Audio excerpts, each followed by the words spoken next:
제롬 파월 미국의 중앙은행인 연방준비제도 의장이죠. 이 제롬 파월 연방준비제도 의장이 또 한마디를 던졌습니다. 그 한마디가 어떤 효과를 가져올지 저도 궁금합니다. 분명한 것은 시장의 요동을 치기에 충분한 이야기를 했다는 뜻입니다. 무슨 얘기냐? 이 말이에요. 금리 인하를 서두를 필요는 없다. 물가에 대한 확신이 더 필요하다. 이 말은 여러분, 금리 인하를 현재까지는 6월에 한다, 이렇게 시장에서는 대체적인 의견 일치가 이루어졌습니다. 그런데 제롬 파월 연방준비제도 의장은 아니다.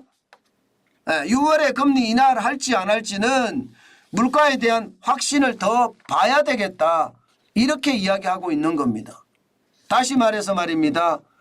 미국의 연방준비제도 중앙은행이 가장 믿는 물가지표는 그는 PCE 물가지표거든요.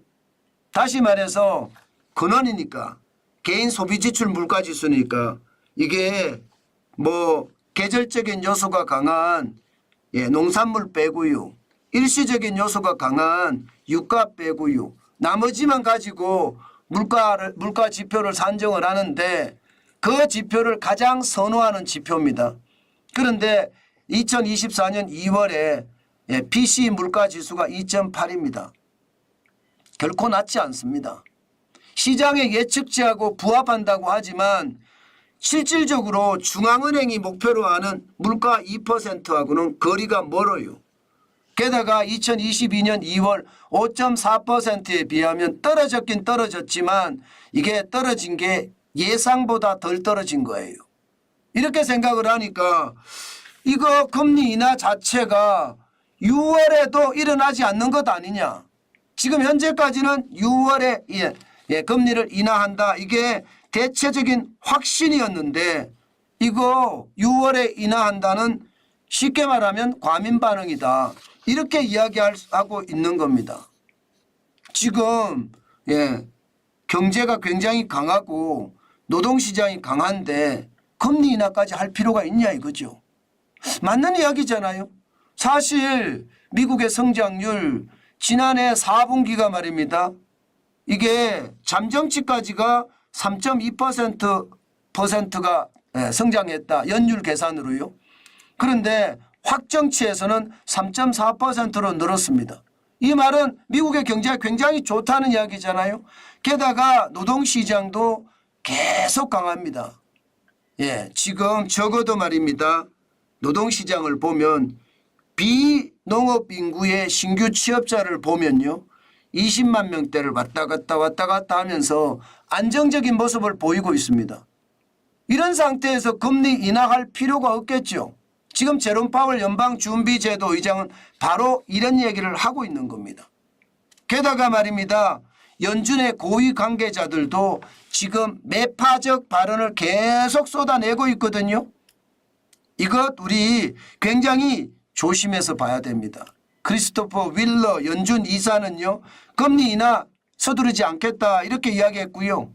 라파엘 보스텍 아틀란타 연방준비제도 총재는요, 올해 금리를 한 차례만 내린다, 시기도 기존 전망보다 늦어질 거다, 이렇게까지 이야기를 했습니다.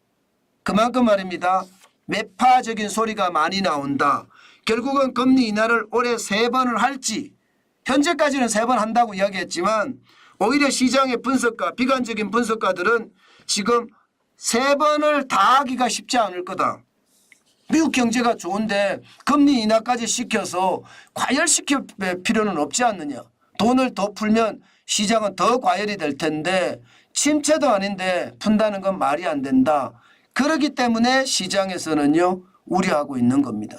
결국은요, 제롬 파월 연방준비제도 의장의 이야기가 아마 제가 보기에는 워낙 주식시장의 거품이 엄청 끼잖아요. 지금 계속 사상 최고치 사상 최고치 사상 최고치잖아요. 이 사상 최고치를 계속 두고 볼 수는 없다.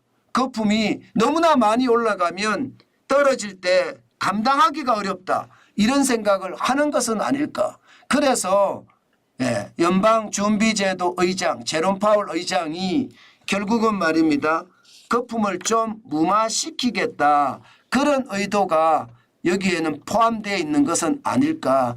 저는 오늘도 생각해 봅니다. 아마 그럴 가능성이 굉장히 높을 겁니다. 결국 너무 많은 거품이 쌓이는 것을 방지하기 위해서 매파적 발언도 서슴지 않는다. 뭐 이렇게 우리는 정리하면 될 것 같습니다. 이렇게 되면 여러분 주식시장은요 또 한 번 요동을 치는 것 저는 당연히 일어날 수 있다고 생각합니다. 당연히.